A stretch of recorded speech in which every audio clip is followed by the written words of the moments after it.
প্রিয় উপস্থিতি, কোরআনে হাকিম থেকে যে আয়াত কারিমার অংশ বিশেষ তেলাওয়াত করেছি, আল্লাহ সুবহানাহু ওয়া তাআলা সে আয়াতের মধ্যে বলেন, ইয়ারফাইল্লাহু আল্লাযীনা আমানু মিনকুম আল্লাযীনা উতুল ইলমা দারাজাত।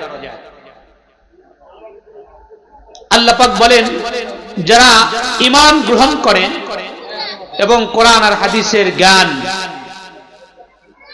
ইলম অর্জন করেন, আল্লাহ পাক রব্বুল আলামিনের কাছে তাদের মর্যাদার সম্মান অনেক উঁচু। চিৎকার দিয়ে বলুন সুবহানাল্লাহ।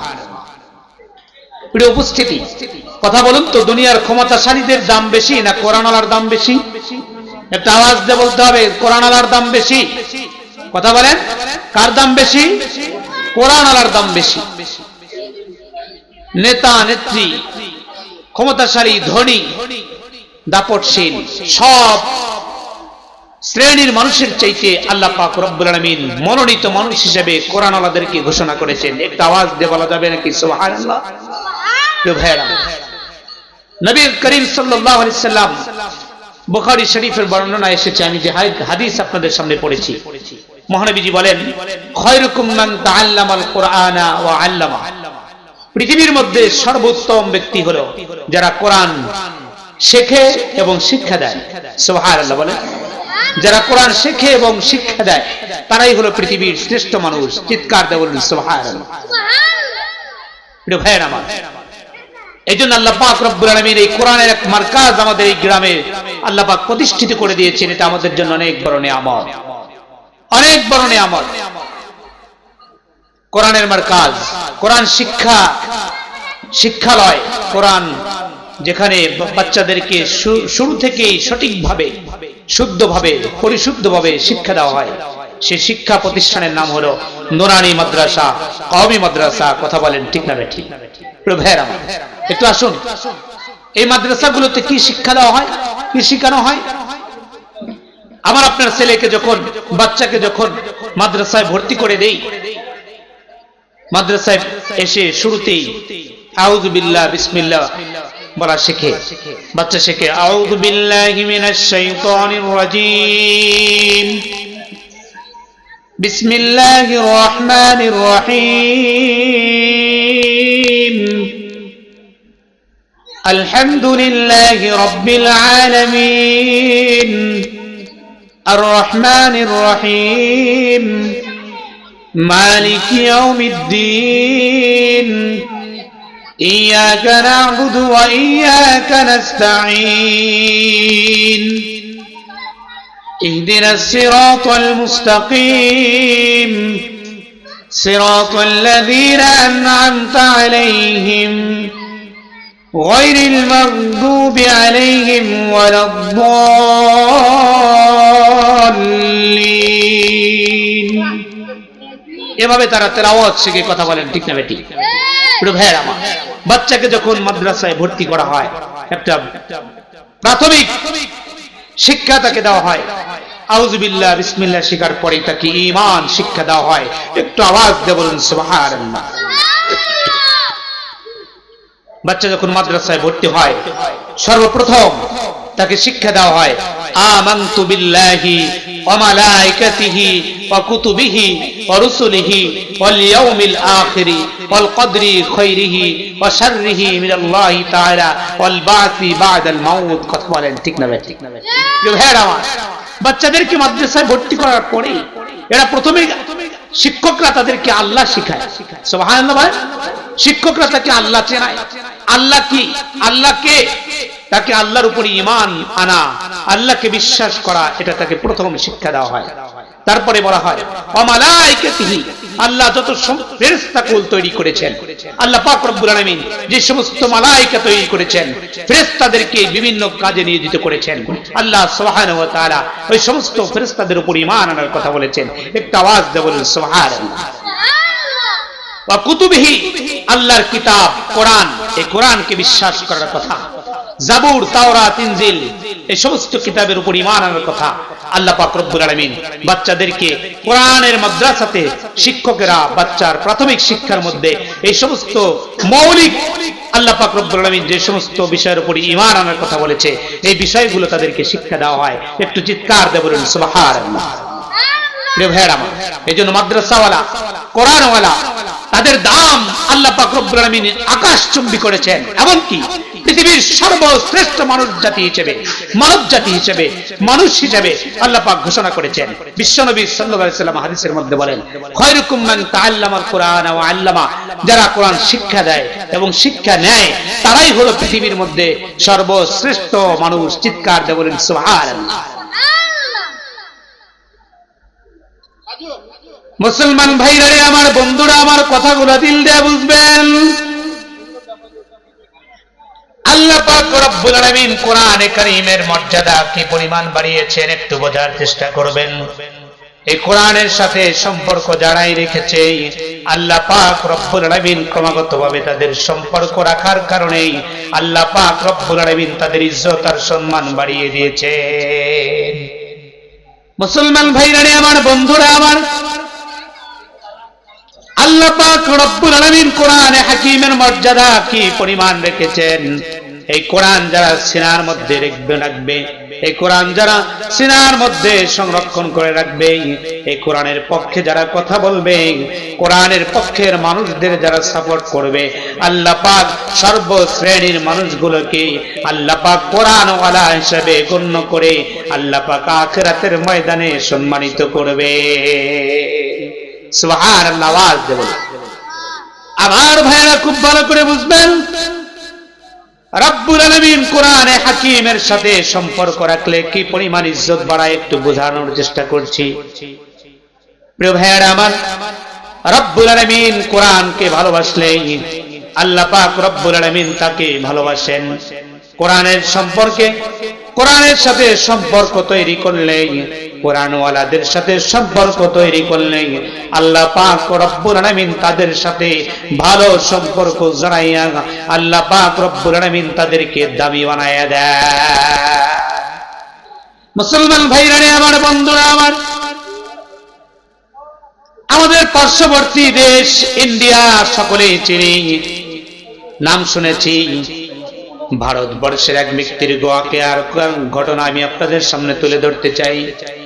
মুসলমান ভাইরা আমার, ভারতবর্ষে একটি গহীন গ্রাম অঞ্চল ছিল।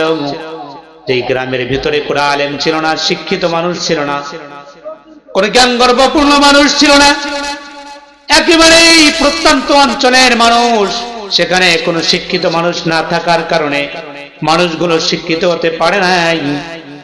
সেখান থেকে, সেই এলাকা থেকে একদিন এক মানুষের মৃত্যু হয়ে গেল, একজন মানুষের ইন্তেকাল হয়ে গেল। লোকটি ছিল মুসলমান। মুসলমান এক ব্যক্তির ইন্তেকাল হয়ে গেল। আল্লাহর বিধান অনুযায়ী একজন মুসলমানকে গোসল করাইতে হয়। মুসলমানকে গোসল করানোর পরে বিশ্বনবী সাল্লাল্লাহু আলাইহি সাল্লামের বাতলানো তরিকা অনুযায়ী তাকে কাফন দাফন করতে হয়। কথা বলেন ঠিক না ব্যাটি? আরো যারা আওয়াজ দিয়ে বলতে হবে কথা ঠিক না ব্যাটি? রব্বুল আলামিন যেই তরিকা বলে দিয়েছেন, বিশ্বনবী সাল্লাল্লাহু আলাইহি সাল্লাম যেই পদ্ধতি বর্ণনা করে দিয়েছেন, এই পদ্ধতি অনুযায়ী মুসলমান মারা যাওয়ার পরে তাকে আল্লাহ পাক রব্বুল আলামিনের কাছে সুপর্দ করতে হয়। আমার ভাইয়েরা, বন্ধুরা আমার, খুব ভালো করে বুঝবেন, গহীন গ্রামের সেই মানুষটির ইন্তেকাল হয়ে গেল। কোন শিক্ষিত মানুষ সেখানে না থাকার কারণে আল্লাহ পাক রব্বুল আলামিনের সিস্টেম অনুযায়ী দাফন আর কাফন করতে হবে, এটা মুসলমান জানে। কিন্তু মুসলমান চিন্তা করলেন, এখানে তো আমাদের কাছে কোনো আলেম নাই, কোনো হুজুর নাই, কিভাবে তাকে দাফন করা হবে? গ্রামের মোড়লেরা বসে সিদ্ধান্ত নিল, আমাদের গ্রামে যেহেতু কোনো হুজুর নাই, শিক্ষিত মানুষের অভাব, তাই চলো আমরা বান্দাকে গোসল করিয়ে দাফন করানোর পরে আমরা তাকে নিয়ে রাস্তার পাশে দাঁড়িয়ে থাকব। রাস্তা দিয়ে যদি কোনো শিক্ষিত মানুষ, হুজুর মানুষ যাইতে লাগে, তাকে দিয়ে আমরা তার জানাজাটা সম্পূর্ণ করে কবরস্থ করব। মুসলমান ভাইরা আমার, বন্ধুরা আমার, খুব ভালো করে বুঝবেন, গ্রামের মোড়লদের সিদ্ধান্ত অনুযায়ী বিষয়টা নিয়ে তাই করা হলো। সকলে একসঙ্গে মৃত ব্যক্তির গোসল করানো হলো, কাফন পরানো হলো। এক পর্যায়ে জানাজার জন্য হুজুর তালাশ করার জন্য মৃত ব্যক্তির দেহটাকে নিয়ে রাস্তার পাশে দাঁড়িয়ে থাকতে হলো। রাস্তার পাশে গিয়ে দাঁড়াইলেন, সকল গ্রামের মানুষ, একগুচ্ছ মানুষগুলো সেখানে গিয়ে দাঁড়িয়ে গেলেন। আল্লাহ পাক রব্বুল আলামিনের সিস্টেম অনুযায়ী বান্দাকে কবরস্থ করবে, এই জন্য সকলেই পেরেশান। চিৎকার দিয়ে বলেন সুবহানাল্লাহ। মুসলমান ভাইরা আমার, বন্ধুরা আমার, সমস্ত গ্রামের মানুষ যখন মৃত ব্যক্তিকে নিয়ে রাস্তার পাশে দাঁড়ায় গেলেন, অনেক লম্বা টাইম অপেক্ষার পরে কোনো হুজুরের দেখা মেলে না, কোন হুজুরের দেখা মেলে না, কোন আলেম রাস্তা দিয়ে যায় না। এক পর্যায়ে অনেক লং টাইম দাঁড়ানোর পরে দেখলেন রাস্তার মাঝে সাইকেল চালিয়ে কোন এক হুজুরকে দেখা যায়, সে যেন জোরে সাইকেল চালিয়ে কোন এক কাজের দিকে রওনা হয়েছে।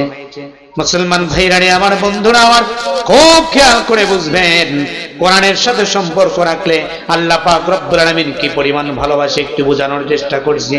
আমার ভাইয়েরা, লোকটিকে দাঁড় করানো হলো, বলল হুজুর অনেক লম্বা টাইম হলো আমরা একজন মৃত ব্যক্তির দেহ এখানে নিয়ে দাঁড়িয়ে আছি, আমরা তাকে দাফন করব, কাফন পরিয়েছি, জানাজা করব, দাফন করব, যোগ্য কোন আলেম পাচ্ছি না, কোন হুজুরের দেখা না মেলার কারণে আমি রাজু আহমেদ 100 টাকা।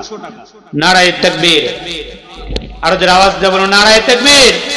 মোহাম্মদ সাজু আহমেদ ভাই মাদ্রাসার জন্য 100 টাকা দান করেছেন, চিৎকার দিয়ে বলুন মারহাবা। আল্লাহ পাক তার দানকে কবুল করেন। আর একজন ভাই 100 টাকা দিয়েছেন, আল্লাহ পাক তার দানকে কবুল করেন, মারহাবা বলেন।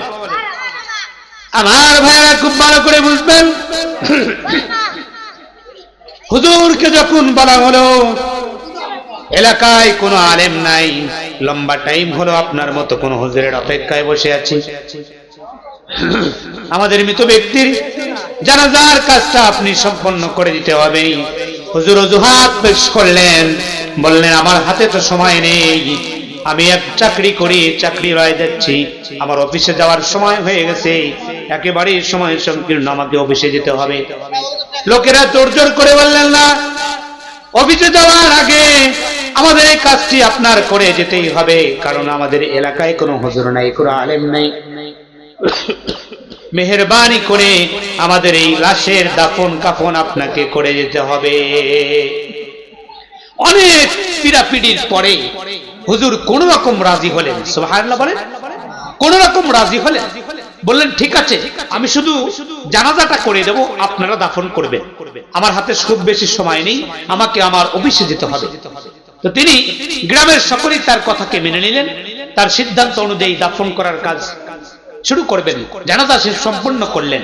জানাজার পরে লোকেরা আবার হাত পা জড়িয়ে ধরে বললেন হুজুর আসলেই আমাদের দাফন করার সিস্টেমটা পর্যন্ত জানা নেই, মেহেরবানি করে কবরে কিভাবে নামাতে হয়, কিভাবে রাখতে হয় এটা আমাদের জানা নেই, আপনি একটু মেহেরবানি করে 10 মিনিট সময় আমাদেরকে দিয়ে যাবেন। চিৎকার দিয়ে বলুন সুবহানাল্লাহ।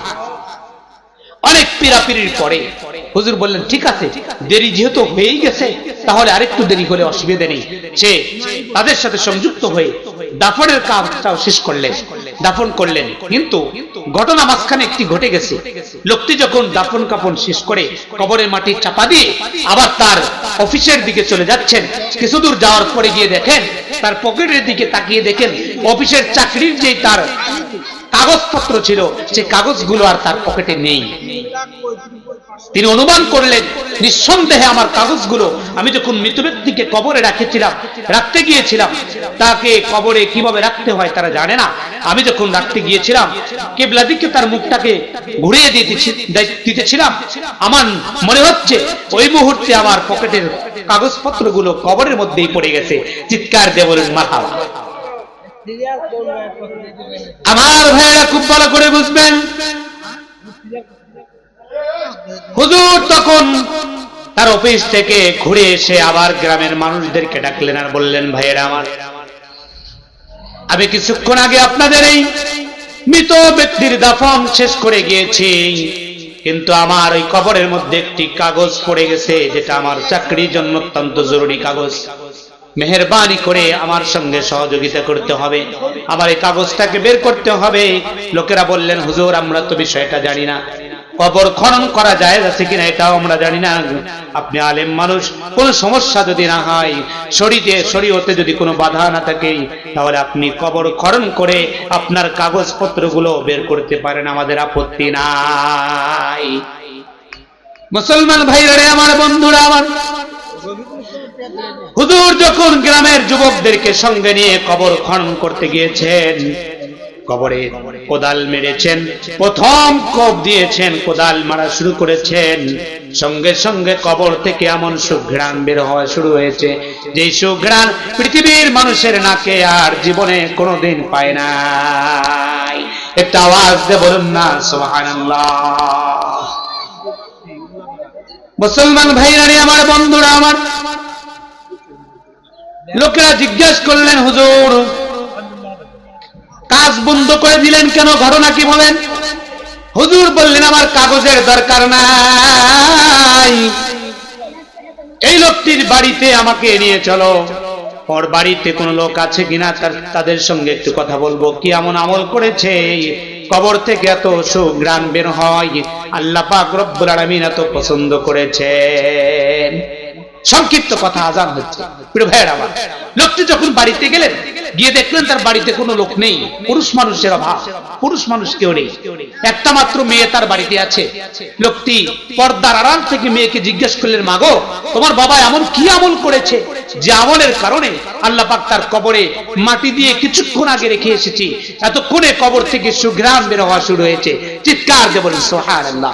মেয়েটি বললেন, হুজুর কসম আমি কিছু জানি না, তবে আমার বাবাকে একটি আমল করতে দেখেছি, সে মূর্খ মানুষ ছিল, সারাদিন কাজ করত, রাত্রিবেলায় যখন বাড়িতে আসতেন তখন পবিত্রতা অর্জন করে হাত পাকে সুন্দর করে ধুয়ে, আমাদের বাড়িতে তক্তার উপরে একটি কিতাব আছে, জানি না সেই কিতাবের নাম, তবে সেই কিতাবটা নিয়ে আমার বাবা প্রতিদিন চুমো খায়, বুকে জড়িয়ে ধরে, কপালে লাগায়, এভাবে চুমে ধরে জড়িয়ে ধরে বলে, এ মেরা মাওলা কা বাত হায়, এ মেরা মাওলা কা ফরমান হায়, আর এক সব কি সচ হায়, সব হি সচ হায়। এভাবে তিনি বলতে থাকেন, যেটা আমার মাওলার কথা, এটা আমার আল্লাহর কথা, তিনি যা বলেছেন সব কথা সত্য কথা। চিৎকার দিয়ে বলেন সুবহানাল্লাহ। আমার মনে হয় আমার বাবা এই আমল ছাড়া আর কোনো আমল করতেন না। হুজুর জানি না সেই কিতাবটা কি কিতাব। তো হুজুর বললেন, একটু দেখাও আমাকে সেই কিতাবটা কি।